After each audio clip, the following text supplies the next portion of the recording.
Even when you're trying to save money and you're trying to get resources, do not forget to be generous. And to save money, this is going to sound crazy now, but this is just how my brain works. I can't let that one season of life determine the rest of my life. I mean, while you're building that $1,000, you can still be generous. But I had to get back on my grind and start saving. You don't need 7 video websites. And I said, well, if you didn't go over the budget, I'll send us over it with this. Sometimes the greatest feeling is buying something for somebody that would normally not buy that for themselves. And I think instead of building a tower, it's like, I'm trying to build a life that glorifies God. Welcome to Healthynholy Lifestyle, a place for men ready to do life differently. If you feel like you've been trying to figure out manhood on your own, you're not alone. Here we wrestle with real questions about faith, family, fitness, finances, and have some fun along the way. No fluff, no fake perfection, raw conversations about striving to live a healthy and holy life. Let's get it. Welcome to the Healthy and Holy Lifestyle Podcast. I'm here with my co-host, Steve Williams. My name is Conrad Meyer. We had to take a little bit of a break again because when it rains, it pours and it floods. Yeah, and I had to work late that night. So. Oh yeah, just last night. Yeah. Well, and then the last week, it also wasn't going to work out anyways. Yeah. But I ended up going back home, and we started this challenge on our social media to encourage people to save up that emergency fund. Yes. So I started selling stuff. I'm selling a sewing machine. I sold the sewing machine. I had to ship it, but they paid for the shipping. That was nice. Okay. But I sold the sewing machine, got $81. Okay. Then we sold some baby stuff and got like 100 and what did my wife say? My wife's baby killing stuff it. Sales, man. She got $195. Wow. Now she sold a bunch of stuff, but she just kept, that's 15, that's this. And then the Cash App and different, Venmo or whatever, people coming to pick it up. Well, I had to go back home because I had to move my cars. Back home where? Back in Beaufort. In Beaufort, okay. Right? So 4.5 hours away. I had to move my cars out of the storage place that they were at. And I had a place, I can put the Bronco in the yard. That ain't that nice of a vehicle anyways. Throw that in the yard. But then I was bringing the Chevelle up. But it left me with a conundrum, Steve. I had a 4-post lift. Ooh. And that 4-post lift is old. So it's not like it ain't a spring chicken, right? It's an old lift, but it has a brand new hydraulic cylinder and a brand new hydraulic pump. Oh, wow. I had to sell that lift for $400. The price of the pump. The price of the pump, pretty much. Wow. I could have gotten more, but I didn't have a lot of time on my side. Yeah. And a buddy of mine, I had it listed for $800. A buddy of mine said, "How much for me?" And this is why I want to encourage people, even when you're trying to save money and you're trying to get resources, do not forget to be generous. Yeah. And I'm not saying that to toot my own horn. I'm saying that this man is such an incredible person in my life. He's the one that drove my Chevelle up here. He didn't ask for a dime. He brought me lunch while I was working in the cave, tearing stuff down. He just brought me a burger, was like, here, I grabbed lunch on the way. He's just a very generous person in my life. And so when he asked how much for me, I didn't need to make money off it. Honestly, that's probably the gas to get back and forth. And it would be so long before you get to use it anyway. Right. Yeah. But if we were to add up all of that, that would mean last month we were able to save $676. Wow. Now, that makes us $549 short of our goal, but we're over halfway. Wow. You're building your fund. And as I talked about on the last podcast, I wiped mine out this week. Oh, no. All but about $60. About the tax stuff and everything? Yeah, the taxes on her car. On her car. Hey, ladies and gentlemen, when you put in a budget for a new car and you're like, I can afford the new car, what shouldn't you forget? The tag and the taxes on the car. And the insurance. And the insurance. A lot of times insurance is what I prepared for people. I was good with the insurance, but that yearly tax bill, I was used to her paying it every year, and so I never really saw it that much. And then I thought when I bought this car, since I bought it this year, I thought I wouldn't have to pay this year. Oh, wow. But since we just transferred the tag, I got hit with a tax bill on it. That's how they get you, like, oh, yeah, we'll prepay the taxes or whatever, $976 or something like that. Oh, man. Yeah. Now, I know we're encouraging people to save money. We talked about in the last week, it was like I lost everything. I talked about how everything just went bad. This house that I planned on keeping, I ended up letting go. And even though we're talking about finances, we just want to encourage you, and I want to encourage you that if you want to support our movement, it would really help if you check out our website, imhnh.com. I'm wearing the hoodie. If you're watching us on YouTube, I'm wearing a hoodie right now. It is our Pillars design. It is the new design of the Healthy and Holy logo. Looks good. And basically, it represents our 5 pillars. So faith, family, fitness, finances, and fun. And so we want to live a balanced life, and we want to live balanced in all of those areas. And so obviously faith is the core of who we are, the foundation of who we are. And then family is kind of who we're doing it for. Outside of the Lord, we're doing it for our family. That's our most immediate ministry. And then fitness is important if you want to last the race. And then finances, because we all know life is hard. And if you get your finances in order and you get your financial house in order with a good solid foundation, you can weather some pretty tough storms. Yeah. And then lastly, you just cannot forget to have fun. Yeah. Right. What's the point of having good finances and a great family, all these things, and you're not having fun? And don't forget to be generous, just like your friend was generous with you. Yes. I mean, while you're building that $1,000, you can still be generous. You can still give God what he deserves and what what we're supposed to give him. That's right. And a stranger or somebody who's in need that you know of. Yeah. And you can meet that need. We are blessed to be a blessing. And Steve, that's a great point. Finances is not just about us being rich and to heck with everybody else. Yeah. It's about us being good stewards. And being good stewards means we see people with eternal value, and we will use resources to love others and to reach others. That's why I was talking about last time of not only saving, once you hit that $1,000, why not go just a little bit further and save maybe a couple of hundred more just in case you find a friend that really needs help. That's good. Somebody that doesn't have an emergency fund, who hasn't got to that point, you could use that little extra money to help get them out of a jam. Just try to save up just a little bit more if you can. That's so good. Well, once again, y'all, this is the Healthy and Holy Lifestyle Podcast. We're going to dive into today's episode, and we're going to kind of be talking about maintaining your emergency fund mindset through every season. So in the last episode, kind of talked about, man, I got wiped out completely. But I can't let that one season of life determine the rest of my life, right? Like, yes, it's a bad season. Yes, it's a hard season. But I had to get back on my grind and start saving and start putting into an emergency fund and some other things. And so for me, I sold stuff online, and I used handy dandy eBay. Yeah. And I think I said this in one of the episodes. I think I mentioned that I sold shirts that I had owned for years as vintage shirts. They were just well kept. They were washed correctly. They weren't like, super faded and destroyed. We used, color maintaining wash and all that stuff. But I was able to actually flip in a way because of how long I wore those shirts. I already wore them out as far as value would be. You've got your money. I got my money's worth. And then I was able to sell them as vintage. And I was able to get more money back. And then I began paying off some of those debts and different things. I also launched originally the Healthy and Holy line from the little house that I ended up moving into after I even continued with you a little bit more of what happened afterwards, where we got into a house, and then that house or that townhome was foreclosed on, and I had to move into another little house, which was twice as small as that one. And I got into like a 700 square foot, 650 square foot house after having 1,600 square feet. Were you still doing ministry? I was still doing ministry. I was still, for lack of better words, kicking butt and taking names, man. Yeah. I was grinding in ministry. I was doing music. I was doing clothes. I was just kind of doing everything. All of music was like kind of hitting a halting point at that. I was like losing passion for it. I ended up selling all my music equipment in that house. Okay. And that's where it finally, like the nail kind of from the house, I lost the recording studio, and then I was in that other house, and I was like, it's just not the same, man. And I don't know. Just different seasons, right? Different seasons, different things. And so I just want to hit y'all with this. Once you get through the storm, it's tempting to relax. But the truth is there's always another one coming eventually.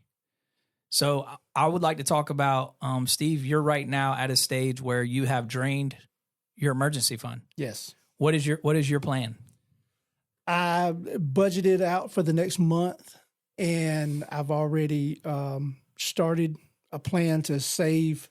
I'm going to try to do an extra $100 a week. Okay. Well, $100 every 2 weeks. I get paid every 2 weeks. Okay. So basically $50 a week instead of going out to eat one more time each week. Because it costs me and my wife about $50 to go out to eat, no matter where it is. No matter where once it you is. pay tip, I mean, you know, it's going to be $50. If you go nicer than normal, it's going to be more than that. Way more. Yeah, it goes up quick. And if we invite somebody to go with us, it's going to be more than that because you can't invite somebody and expect them to pay for their food. If you invite somebody to dinner, you pretty much got to do it. So you kind of go, hey, look, let's not invite people while Exactly. You go ahead and have that talk with the wife and like, look, we need for the next, you know. Now, if you want to join us, that's different too. Yeah. If you would that's like different. to join us, I'm not saying come eat with us. Yeah. But if you would like to join us, you're on your own. Yeah. Yeah, you can follow us. You know. Right, follow us. Just follow this vehicle, and you. That's kind of my plan. You know, just put up, you know, little by $100. I budgeted out where I could put up $100 every paycheck. Okay. So it would take 10 paychecks. Okay. So and then I'm set. You know, until the next emergency. And you're now. I don't want to steal your thunder, but you're also getting into like 3D printing, and stuff like that. Yes. It's probably not long before that's going to be kind of a side income. Right now, you're probably trying to. I'm gonna pay the equipment and kind of pay. Yeah, put it towards supplies and subscriptions. Because the initial startup with that business, it was kind of expensive.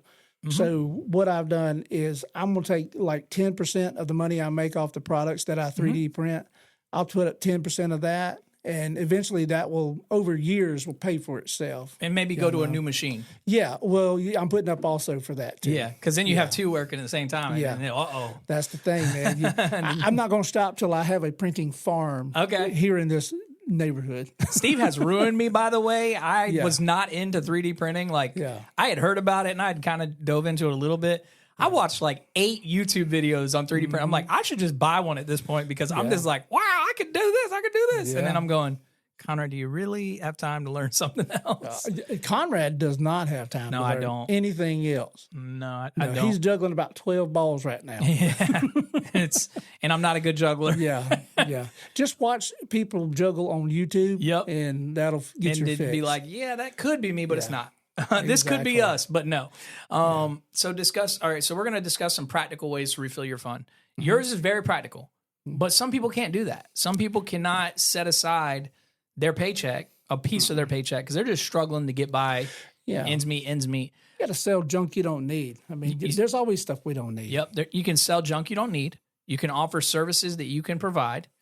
That's true. Even just today, I'm not going to charge my sister for this. You should. But I should. She helps me out with some stuff too because she does bookkeeping and tax services because she's listening. But today, it just so happened like I had some things that kind of ended and I was, about to get ready for what we were going to do. And I could tell she had a need. And I was like, here, this is a skill that I have. Yeah. I've designed websites before. I've built websites. I worked for a web design company. I am not the genius when it comes to websites, but I can throw together a landing page with a couple of pages on it, and that's all she needed. And so I sit there and I go, man, I could probably do this for a couple of businesses in town that don't want a lot.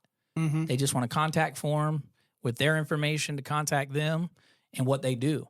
Yeah. And it might just be a couple of pictures of what they do. And who knows what I can make per website, but some of those you can make pretty good money. Yeah. You can make $2,500, $3,500 a website. If you're creating a high-end website. Somebody like me who's had so many businesses over the years, and, when I started just getting into business, that's kind of when websites were just kicking off back in the 90s and then in the 2000s. Everybody wanted a website, but that seemed like something space age, like, only certain people can have something like that. Yeah. The first website I ever even saw was flowers.com. Oh, wow. And, being in the early stages, that became one of the biggest 1-800-Flowers. Yeah, 1-800-Flowers. Yep. I think that's what it is, 1-800-Flowers. And what it was before was 1-800. Yeah. Right? Yeah. And they just carried on the name to their website because they were known for call for flowers. Right. And people were like, nah, I just want to go send to my auntie. I've paid people thousands of dollars to build websites for me, and I've never been happy with any of them.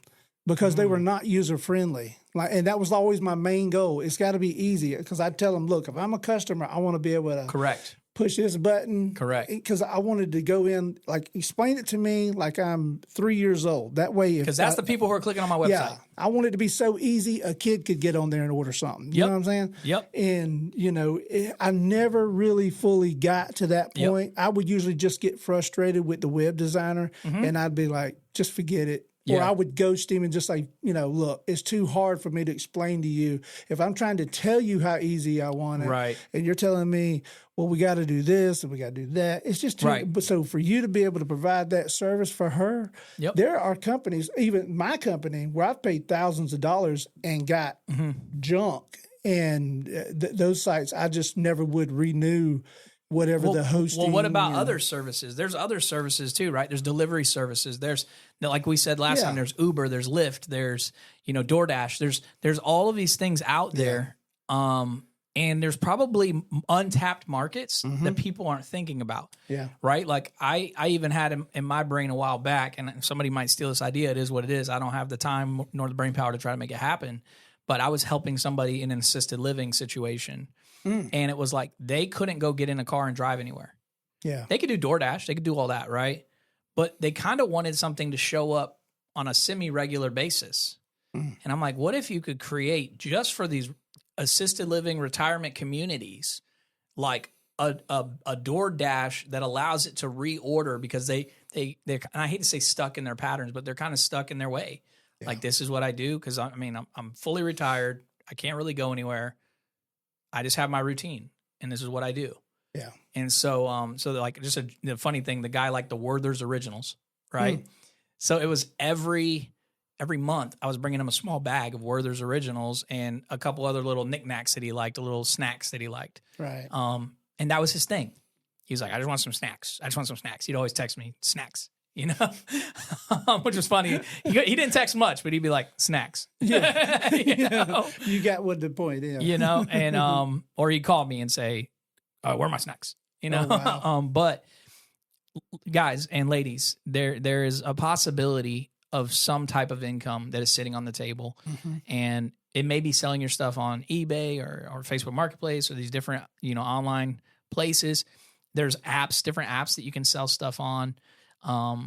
You can offer services to neighbors, and it might just be something simple as looking at a neighbor whose garage is up, and it's like, whoa, it looks kind of crazy in there. And you say, hey, I've got a gift for organizing. Would you want me to organize your garage? Yeah. And then you negotiate a price, and you may not make a ton of money off of that, but what else are you doing on your free day? Yeah. Watching Netflix until your eyes bleed. And that's a service that so many people need. You can go through any subdivision, and you're going to see people, they'll have the car parked in the driveway, and because their garage is full. Case in point, the one we're sitting over right now. Right. I've started moving stuff out of there. There's a little bit more room now. There's actually a walking path you can get in and out now. But it's such a slow process when you work all day, because I work anywhere from at the minimum is like 12 hours, and the most is like 16 hours. Right. Most time it's like 12 to 14 though. But I know I don't have time to go through all these boxes and all these things, but I always wanted everything to be organized. And labeled at least, or something. And I believe in time is money. Yep. So paying somebody to do something like that for me, and that's something that anybody can do. You don't have to have a business name or anything. You can start at your church, on a bulletin board, for goodness sake. Well, you start in your neighborhood where people have seen you and they know you, and kind of there's a trust. Yeah. The other thing, y'all don't come at my neck. Steve, don't come at my neck. Okay. Cut those unnecessary subscriptions. You don't need 7 video websites. You don't need 7 subscriptions. What about the 3D sites? They're only $10 a month or $15 a month. Like, I get it, but that adds up. And it's only for a season. Like, people hear me. It's only for a season. It's till you get your financial house in order. You can always restart up. You can always re-sign up under, and get their little intro rate. Like, you get out of it, and you play the game. And they say, why are you leaving? I had one website that did that to me. They said, why are you leaving? I said, you're too expensive. And they said, well, okay, $5 a month. And it went from like $30 to $5. And I said, why didn't you just offer me $5 for being with you so long? Because now I'm upset at you, because it's like, this was an option. I would have done this 4 months ago, But let's kind of roll through this. There's an emotional, let's say this, make saving a rhythm, not a reaction. Make it a rhythm of your life. Make it a pattern in what you do. Make it just a part of who you are, is that you save. Like Steve said, I'm putting this little bit aside. And one of the things that I did when I was really struggling with finances, and I'm not telling people you can't have Starbucks, I'm not telling people you can't have coffee at a coffee shop. But one of the things that I did is on the days that I would normally go to a coffee shop, when I was struggling, because I knew I was struggling, I wasn't lying to myself, I would pretend that I went to that coffee shop. And I would throw $5 into a savings account, or $7 or whatever I would spend, because I would get the big Frappuccino, mocha grande latte. I used to get the caramel whatever Frappuccino, caramel ribbon.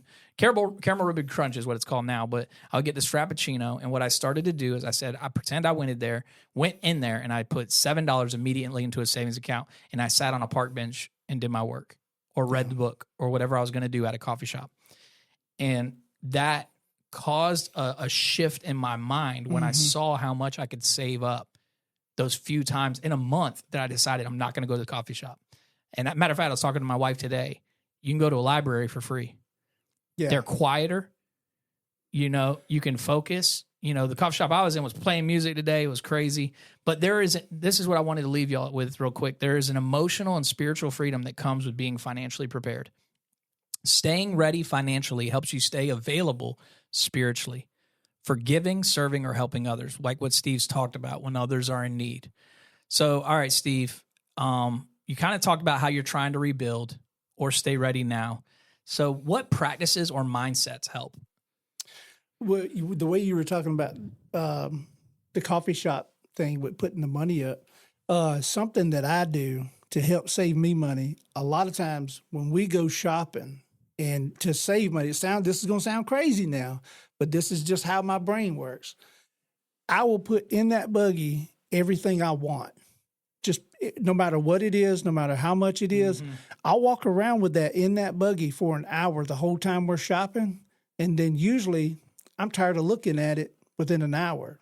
And whatever I'm tired of looking at, I put back.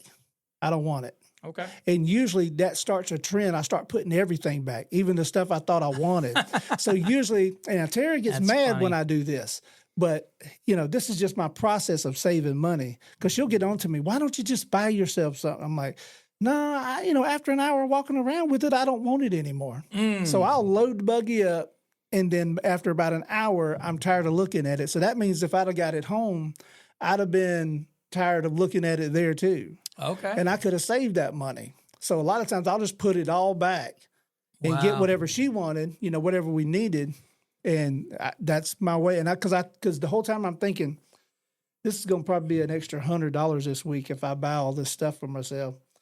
Or I could see it as I just made $100 that I didn't have if I put it all back. Okay. So I consider it a benefit, bonus, $100 bonus if I put it back. Dang, that's like wife saving. Yeah. You know what wife saving is? When they get the coupon or they get the percentage off. Yeah. It was 25% off. You spent $450. It was 25% off. I'm like, but it was still $450. Yeah. Well, I wouldn't have bought it if it wasn't 25% off. I'm like, I don't think you're understanding. You spent $450. I'm teasing, but like a lot of men I know have said that. It's a trick you do on yourself. You're like, we convince ourselves. We convince ourselves immediately that we want it. Yeah. And then but if we'll walk around the store with it for a little while, and then we start saying, well, actually, this is like, if I put it back, that's like making $100, because that'll be $100 stays in my account. And so I kind of fooled myself into putting it back.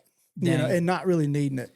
Well, brother, one of the things that we do on this podcast, we keep it real with one another. Yeah. So I'm just going to repent right now. We were in Sam's Club the other day, and my wife was doing a lot of the shopping, and I had little man in his stroller. And so I just said, hey, Zane, let's go look at some of the stuff they have out here for Christmas, for toys and whatnot. And just like, one day, buddy, you'll be in this, or one day you'll be in something like this. And just kind of getting excited about, you know, I want to be a dad that I don't want to spoil him, but I want him to have some enjoyable things and enjoyable memories. Right. And so I don't want him to be spoiled where he thinks he gets everything in the world, but I also don't want him to think, man, my parents don't ever want to give me anything. But anyways, I digress. I'll be honest. Here we go.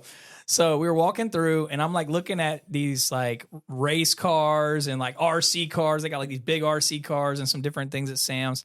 And I run into this couple, and this couple cracked me up because I literally was like, dang, I feel like I think like this. Yeah. But they did not have any kids, but they had nephews and nieces and grand nephews and nieces. And so they were like buying toys, and they said, we literally bought this Lamborghini Power Wheel with a remote control for a 1-year-old.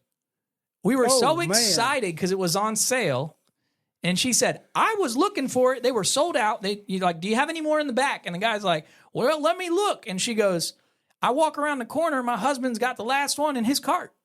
He already grabbed it. He already grabbed it. Wow. And do they have a 1-year-old? Yeah. No. It's for their grandnephew. And I'm like, hey, look. They can't even ride in it. I'm like, he can't even ride in it. So it's in the attic. But it was funny. They were like, the price was so discounted. It was so whatever. They don't seem like they hurting. You know what I mean? Yeah. But like, we were just talking, and it was so funny because they were like, well, I'm looking at a toy right now for a 2-year-old. And I'm like, these are 12 and 15 and up. Like, these are like nice RC cars. Yeah. And then I see a $20 RC car, and I'm like, man, Zane would really like this. Oh, wow. So you fell in the same trap. And so I fell in a trap too, but I have to be honest. Yeah. I'm using this car right now to help Zane crawl. Make him crawl to it? He is chasing the car around and trying to catch it. And I think it's really helping with his coordination and balance. Yeah. And I'm not saying that to just justify the purchase, although I am justifying the purchase. Yeah. It was only $20. Yeah. Which I know some people go, $20 is a big deal to them. And I apologize. I'm not trying to be, insensitive to people who are struggling. But I decided to not have coffee several days in a row, and Zane gets an RC car. Okay. The only difference is I control it. And so I'm just racing it around. He's crawling after it, and he's loving it. And so I also want to encourage people, once again, part of our pillars is fun and family. Yeah. And so I'm willing to sacrifice the finances for the memories that's going to make. It's a $20 RC car.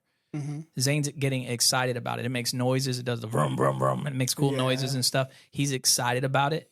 I'm excited about it. And we have fun in spending time together.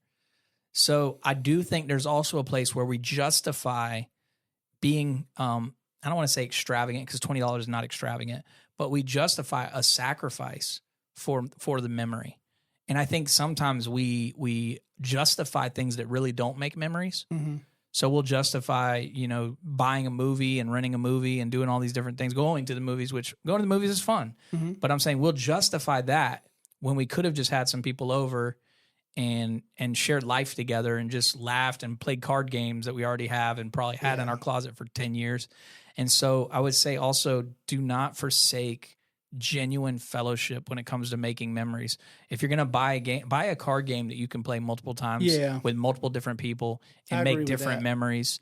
The RC car was funny because wifey was shopping and she said, I did really good. I think I stayed within our budget. And I said, well, if you didn't go over the budget, I'll send us over it with this. Yeah. It didn't, but it was awesome because she's on point with me and I'm on point with her. And so anyways, here's a thought. This is a major probably thought for today's episode. When we steward what God gives us, make sure I say it right. When we steward what God gives us, we create space for peace, not panic, when life happens. Because life is going to happen, right? Life is going to happen. It's more about that we're not just reacting to it, but that we're proactively prepared. So we don't have to react in the same way. And here's a verse, Luke chapter 14, verse 28. Jesus says, for which of you desiring to build a tower does not first sit down and count the cost, whether he has enough to complete it? Now, obviously, if you read this passage in context, he's talking about the cost of discipleship. Mm-hmm. So he's saying like, hey, following me is going to cost you something. But he's also saying right here, count the cost. So we can talk about discipleship and that there's a cost to discipleship. And we can do that on another episode. But there's also a cost when it comes to building something. And I think instead of building a tower, it's like, I'm trying to build a life that glorifies God. But I also want to build a life that can make it through storms so that I can be a shelter or a blessing, as Steve would say, to people who are in the storm. And so we need to count the cost of what it's going to take. And we know through life experience and talking to other people, I get to talk to Steve, I get years of wisdom. I get years of, maybe this is wisdom now, but it wasn't wisdom when I walked through it, And so I would encourage our listeners to find wiser people, find people who've had some life happen to them and they've been through life and they've had to make hard decisions and sacrifices. And I think you'll find out more often than not, people who made super large sacrifices earlier on in life don't regret it one bit. But there are people who lived it up when they were younger, and now they don't have much. And now they're in a tougher place. So it's like you sacrifice. Do you sacrifice when it's a seed, or do you sacrifice when it's a tree? Let me ask you this. Yes, sir.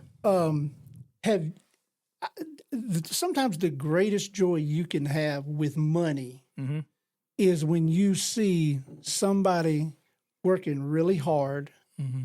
They're trying to take care of their family, take care of their kids, provide for their family. You watch them go without for themselves, whether it be clothes or just things they enjoy. Sometimes the greatest feeling is buying something for somebody that would normally not buy that for themselves. You know they would love to have it, or it would bring joy to them, but they're going to sacrifice every single time and buy for their family. Because I've been in conversations where I hear somebody, well, one day I'm going to have this, or one day I'm going to do that. And it could be something as small as, an RC car. One of these days I'm going to get one of those RC cars that does this and that. Because grown men play with RC cars. They got dirt tracks and all kinds of stuff up here in the nowhere, in the middle of nowhere. I have a buddy of mine, Justin. I hope he doesn't mind me saying this, but he loves putting together these really hard Lego sets. Nice. And I found one that I could afford, and I was like, you know what? I know if he's standing where I'm standing right now, he's not going to buy it for himself. So he's going to think about, well, I could use that money to buy so-and-so shoes or whatever. Yeah. So I got him this Lego set. Now, it wasn't super expensive. Got it at Sam's on sale. Praise the Lord. So it was on sale. So, glad we paid for that membership. Yeah. Make it worth it. Got to buy stuff.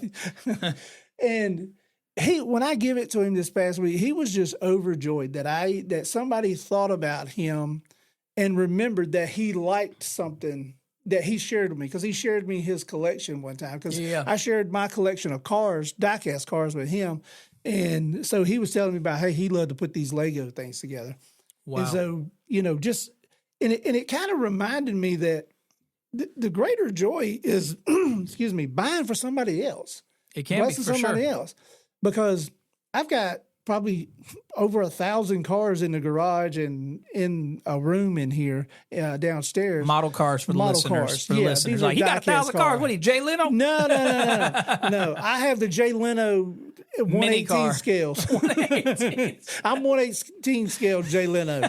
And but none of them start or run. None of them run. Not a one. I'm a true mechanic. None of my cars run. That's great. But it's giving something to somebody that would that's always sacrificing. And I think about Justin. This guy does so many ministries at the church, away from the church. Him and his wife, they're just like you. They're always trying to come up with something. And if they start a little side business, it's only to benefit a ministry. And it's amazing how they're, like you said, train your mind to get in that mindset of that flow of always giving and always preparing and saving money. Like, you save money so you can give more to the church or give more to somebody in need or raise or coats ministry or something. Yeah.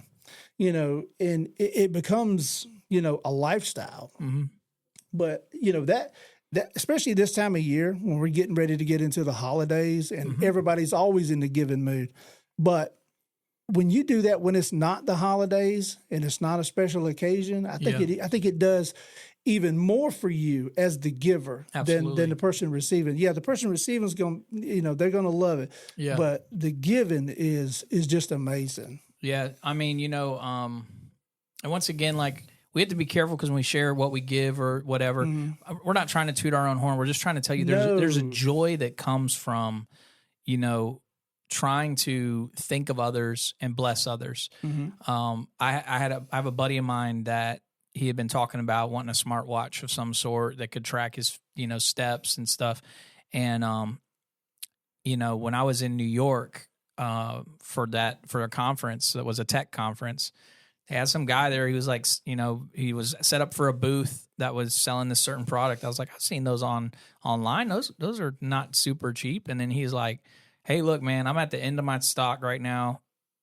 You want to buy one of these for this much? I said, well, how much for two? He goes, for two, I'll give you another something off.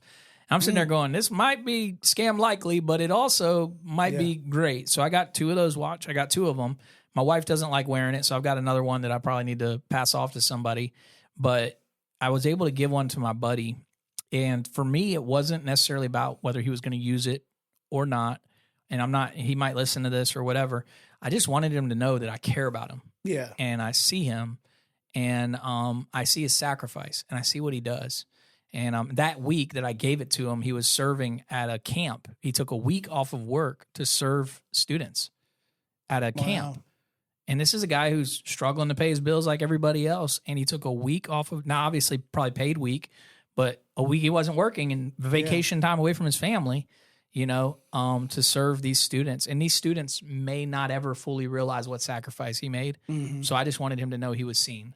Yeah. And that week he was so excited because of how many steps he got. And I said, now keep it up. He said, I don't know if I can keep up this many steps. Yeah. But it was just one of those things where I was able to be a blessing. And like what you said, right? Yeah. Like there was a joy that came from being a blessing.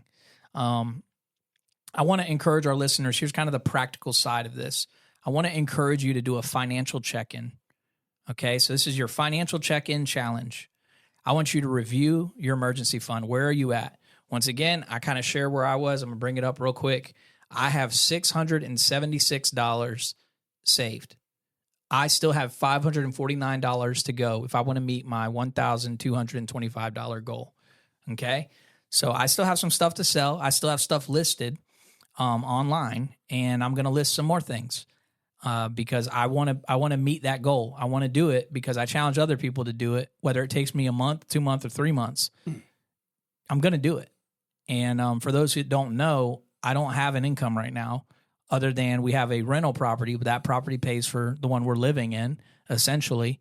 And the income that we do get is limited. It's limited based off of investment payout and some different things. And so we are in a season of pouring out like crazy. Yeah. We're remodeling a house, gutting it completely. Other people would have saw this house, trashed it, tore it down, whatever.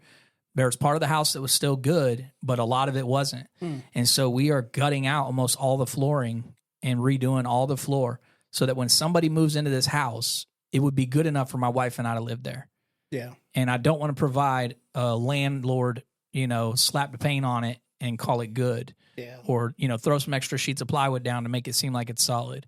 It is all new framing, all new everything. And so whether we sell it or whatever, we also have our character attached to what this house is. Somebody's getting a brand new house, essentially. Any place that needed to be replaced is being replaced. No questions asked. That being said, review your emergency fund, set a short-term savings goal. Say 1,225 is too much. Start at 500. Yeah. Start at 250. If it's $100 you got to start at 100. Yeah. There is something that changes mentally, emotionally, and I would say almost like supernaturally when you finally see your savings account start to grow. You get excited. And then pray for wisdom to steward it well. So once again, review your emergency fund, set a short-term savings goal, and then pray for wisdom to steward it well. And I want to give you all a closing line for tonight. Faith doesn't mean you won't face financial storms. It means you prepare your boat and trust God through the waves.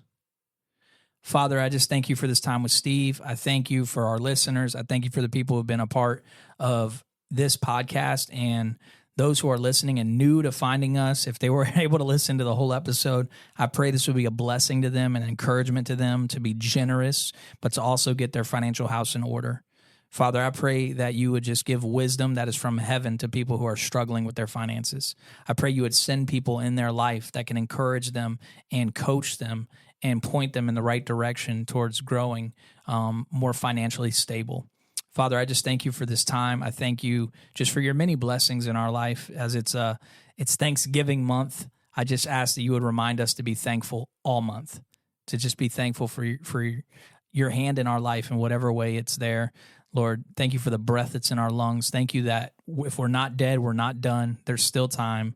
If your life feels like it's falling apart and you can barely keep it together, I want you to know that there's a God who loves you and sees you and knows you, and he wants you to cast your cares on him because he cares for you, and he paid the ultimate price for your soul. If he was willing to lay down his life, if Jesus was willing to lay down his life for your soul, how much more so is his love available for your life here on earth? I just pray that you would know his love, and that love would set you free from any bondage, anything that's holding you back from all that God has called you to be. I just thank you for everyone that's listening to this podcast, and I pray that they would be blessed. In Jesus' name, amen.